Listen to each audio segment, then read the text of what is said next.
We seek your headman, your king. Welcome to Watch Mojo, and today we're counting down our picks for those films that suffered the widest profit loss margins, taking into account things like budget and marketing costs. Keep your mind strong. Don't stop. Is he crying? Number 10, Cutthroat Island, $217 million.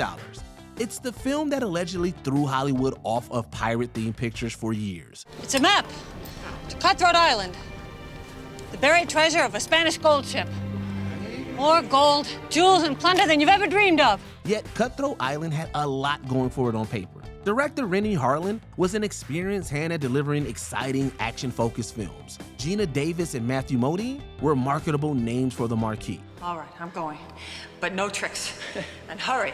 So why did Cutthroat Island flounder at the box office to the tune of $217 million? This was supposed to be a way of saving Coralco Pictures from going under, but it ended up doing the exact opposite. The casting was marred by tons of back and forth. Crew members were fired, delays occurred, and overall chaos was the norm. It's sort of a shame because the end results, as troubled as they were, remain fun enough today. Hand it over or you're a dead man. Did you ever think that I might have taken it to give to you? Number 9, King Arthur, Legend of the Sword, $144 to $197 million. The name of Guy Ritchie didn't mean what it used to mean back in 2017 when King Arthur, Legend of the Sword hit theaters. This is your prophecy. Now tell us, King, what do you have to say?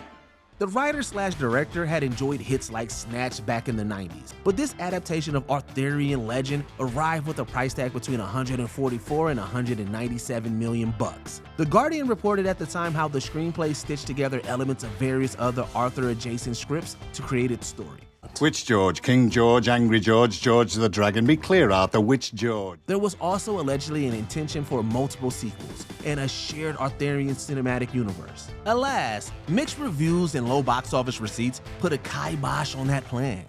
I've been sent by His Majesty to deliver a message. Let's think. The film still hasn't broken even at the time of this writing. Number 8, $114 to $199 million. Was 2015 the year where audiences were clamoring for a prequel to Peter Pan? Now kneel. I said kneel! I am the son of a warrior and a prince. I will never bow to you. Apparently not, because this film reportedly lost distributors Warner Brothers between $114 and $199 million. This was despite actors such as Hugh Jackman, Rooney Mara, and Amanda Seyfried attached to the project. How many times I am not to be disturbed when I'm at the rejuvenation! Fans and critics were mixed at best to the final results. A film that utilized a lot of CGI, but seemed to add little to the established lore of Peter Pan. Additionally, the film's screenplay, which had initially earned praise on the Hollywood blacklist of potential features, didn't come across that way on screen. This isn't a game. You've seen what Blackbeard has done to Neverland already. Pan does have some critical defenders, but that mattered little to the receipts of its theatrical release. Number 7, Strange World, $193 to $212 million.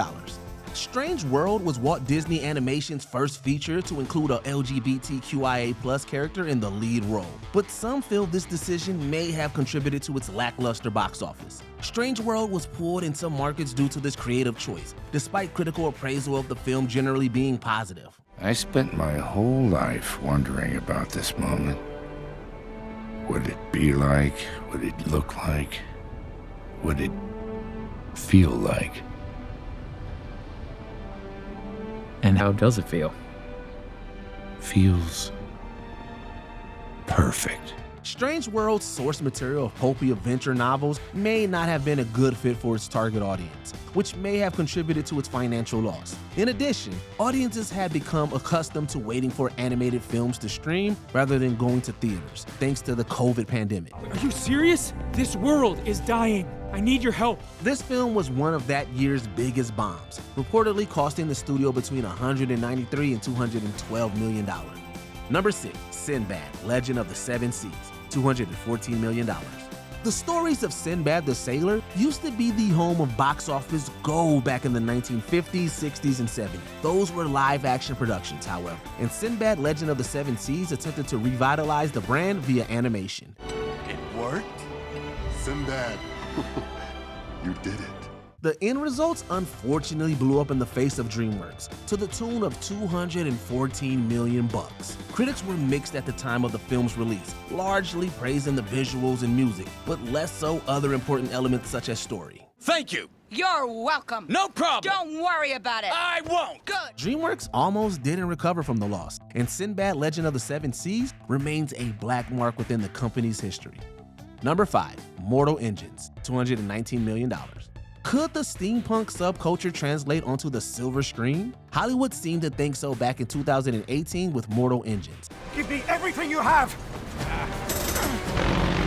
Peter Jackson co-wrote and co-produced the film, which was based upon a book series. Audiences, however, didn't respond to Mortal Engines in quite the same way as Jackson's journeys to Middle-earth. I've heard that before. I just need a little more time. Always so sure of yourself. The film ended up a $219 million failure to Universal and its co-production companies, including Jackson's Wingnut Films. Mortal Engines, like many bombs, had its defenders, while also retaining some very familiar criticism. You failed. Failed? Really don't know me, do you? The picture was flashy to be sure, but didn't seem to have what it took in terms of world building or originality to translate into a new and successful franchise. Number 4, The 13th Warrior, $130 to $243 million. Nobody stays on top forever. Director John McTiernan was responsible for some of the most influential films in the pop culture zeitgeist, including Predator and Die Hard. Author Michael Crichton was the man who brought us Jurassic Park. So why did this otherwise awesome film about a stranger in a strange land flop with such force? Advertising for The 13th Warrior was everywhere back in '99, resulting in a budget estimated between $100 and $160 million. What is he saying? Hurry to meet death before your place is taken. Yet McTiernan's film only mustered a paltry $61.7 million in receipts. Today, The 13th Warrior possesses a cult following with movie fans. At the time, however, we're talking about a loss of between $130 and $243 million. I pray thee, God, for forgiveness. Number 3, The Marvels, $245 million. It seemed inconceivable at one point. Even imagine Marvel coming up short at the box office. I'm really sorry for the way I spoke to you. Nothing good lasts forever though, and audiences were definitely feeling tired of superhero fare by 2023. Marvel's increasingly divisive creative decisions didn't help the Marvels when it was released at this time, despite containing a script that brought Captain and Miss Marvel to the big screen. Let's fly this thing. I actually don't have the key. I'm just looking after it. Some blamed a culture of fandom that rejected the Marvel's female-led story and creative team, while still others just called it a bad movie with a bad script and questionable CGI. Firefly, Nightlight, Countess Marvel, Mistress Marvel, Dr. Marvel, Dr. Bright, Professor Marvel. Whatever the case, the glory days of Marvel Studios certainly seem to be in the rear view in 2023, and several subsequent Marvel films have also fallen short at the box office. Number 2, The Lone Ranger, $216 to $256 million. Some characters retain their historical place within pop culture, while others fade away into that great cinematic sunset. The Lone Ranger from 2013 seemed to follow in the footsteps of its equally infamous forebear from 1981, with its historic box office flop. Sources alleged at the time of the former's release that it was going to take Disney a $650 million return in order to break even on their investment. In that case, not so good. This all takes into account the huge marketing budget, combined with the production totals. When all was said and done, however, The Lone Ranger lost Disney between $216 and $256 million. Could be worse. Worse. How could this be worse? Before we unveil our top pick, here are a few honorable mentions. The Adventures of Pluto Nash, $168 million. Eddie Murphy's infamous box office bomb. What do you mean, junk? This is called inventory, all right? Battleship, $79 to $205 million. This one sunk at screenings. Incoming, headed for the John Paul Jones. Joker Folie à Deux, $125 to $200 million. Some sour notes for this musical disaster. Mr. Puddles. Gary Puddles? Tell me, sir, is that your God-given name? Jungle Cruise, $174 million. Not even The Rock could right this ship. After 400 years, I found it. Mars Needs Moms, $140 to $201 million. An interstellar movie misstep. Whoa! You didn't eat your broccoli. Broccoli makes me barf.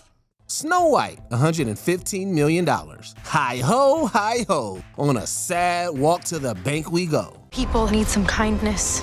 You know, I really don't remember you being this opinionated.